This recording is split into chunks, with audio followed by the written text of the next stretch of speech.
From the late Middle Ages, Haarlem was surrounded by city walls and defense towers.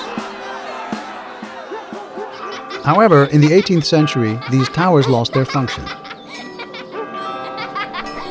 It's then that Amsterdam businessman Adriaan de Boois asks the Haarlem City Council for permission to build a windmill high on top of one of the towers. We don't know what Adriaan de Boois looked like. Perhaps he's one of the people in this 1775 Haarlem painting, standing in the evening sun, looking to see if the Papen Tower shown is suitable for building a windmill. De Boois ultimately chooses the Goê Vrouwtoren, conveniently located in a windy spot on the banks of the river Spaarne. The Goê Vrouwtoren has a long and rich history. Together with the Zanderstoren across the river, it formed the Catharijne Gate, an important gateway for entering the city via the river Spaarne. In addition, the name Goê Vrouwtoren, or Good Lady Tower, refers to Kenau Simonsdochter Hasselaar, the almost mythical heroine who fought against the Spanish from this tower during the siege of Haarlem in 1572. Adriaan de Boois, who the windmill was consequently named after, gets permission to build his mill, and in 1778 the work starts. Construction goes smoothly, and only a year later the completed windmill opens at its prominent location on the river Spaarne. Adriaan de Boois built the windmill to grind tough stone into trass. Trass was an important addition to the cement of the time. It ensured that the walls of the new country houses and city palaces of the period were watertight. However, competition and political unrest due to the French occupation meant that trass production in the Adriaan was no longer profitable. So in 1802, the windmill was taken over by a Haarlem tobacco trader, who converted the Adriaan into a tobacco powder mill. Powdered tobacco, or snuff, is a popular product during this period, and the milling of tobacco leaves is a profitable business. In this film from 1942, we see a working tobacco mill. Nog snuif gefabriceerd, zoals dat even geleden ook gebeurde.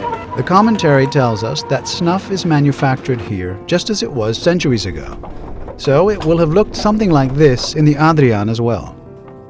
The snuff hype also comes to an end. And in 1865, the Adriaan is rebuilt once again, this time into a steam-powered flour mill. The mill can now also run on steam when there isn't enough wind. Grinding grain into flour and feeding the people of Haarlem will continue to be the role of the mill until the beginning of the 20th century. In the meantime, the Adriaan has become an indispensable part of Haarlem's DNA.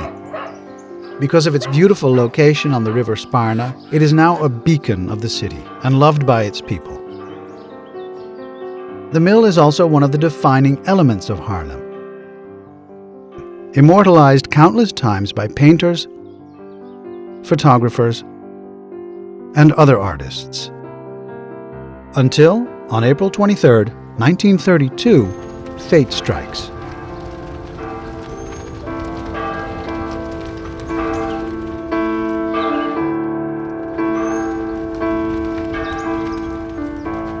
Een vonkenregen kwam uit de kap van de molen. Het was een loeiende vlammenzee. We hebben even staan kijken. Ze hebben geprobeerd wat ze konden bij zo'n molen allemaal hout. Er is geen redder meer aan. Het was verloren. Ja, een vreselijk spektakel. Ja, een grote indruk op me gemaakt. Ja. Nou ja, als je dat als kind, als zo'n grote brand ziet, dat is zo omhoog, zo'n molen, dat is heel indrukwekkend. Ik vond het altijd een prachtige molen, ja, die was er niet meer. Over en uit. Ja. The day after the fire, the loss of the Adriaan is reported poetically by the local newspaper. het Haarlems Dagblad. The Adriaan was no ordinary mill. It stood exactly where a mill should, in that sharp bend on the river Spaarne, as a finale, an indispensable accent, as a better maintainer and keeper of the old town's beauty than 100 beautiful facades in 100 back streets. The Adriaan, that was the old city. There are few buildings in Haarlem that we will miss more sorely than the Adriaan.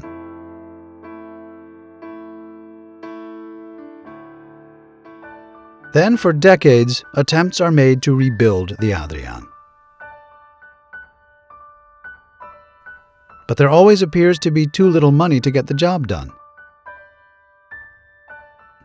Despite the countless promotions and donations by the people of Haarlem.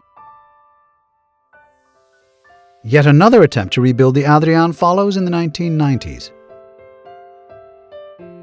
But now the tide seems to have turned. A document is found that shows that the Haarlem City Council actually has an obligation to rebuild the mill. Nou, in de jaren 90 heeft ingenieur De Waal, voorzitter van de molen de Adriaan, van die stichting toen de tijd, die heeft ontdekt een document bij de gemeente waarin de gemeente verplicht was en op zich genomen had om de molen te herbouwen. En daar heeft die BMW mee om de oren geslagen. And in the late 1980s, the mill's foundation had become visible during a soil survey. That image renewed enthusiasm among Haarlemers to rebuild the Adriaan. A charitable foundation is set up that this time manages to raise the funds. Daar kwam de brief van terug en die zei, wij vinden het zo'n geweldig project. Wij dragen bij met 250.000 gulden. En dat zijn natuurlijk lekker opstekers. So after almost 70 years, it seems the Adriaan will finally be rebuilt.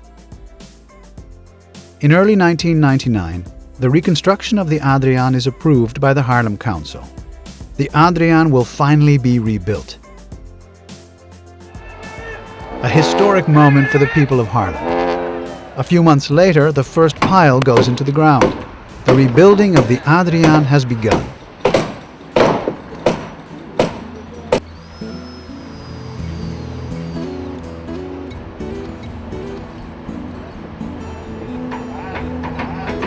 On April 23, 2002, exactly 70 years after the tragic fire, the Adriaan windmill is festively opened.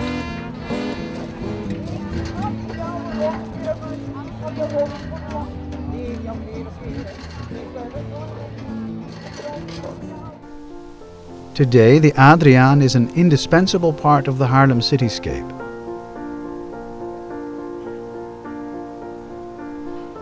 The mill is run by a group of enthusiastic volunteers. It is called short rest. It is out of order for a short time.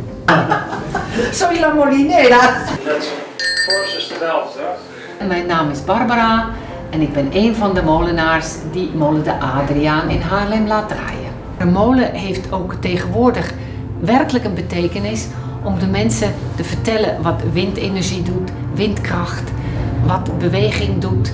Tegenwoordig is de Adriaan een levend monument. Voor ons en voor alle bezoekers uit het buitenland. Yes. Het is een erfgoed van Nederland en van de stad Haarlem. En als we dat kunnen laten zien hoe het werkt, dragen we bij aan de levendigheid van de stad. En daarmee maken we de stad nog aantrekkelijker. Hij is prachtig. The Adriaan has once again become a vibrant and valuable part of Haarlem. It attracts thousands of visitors every year. And just like in the old days, is seen by tourists and people from Haarlem as one of the most beautiful places in the city. And on some days, grain is still milled in the Adriaan.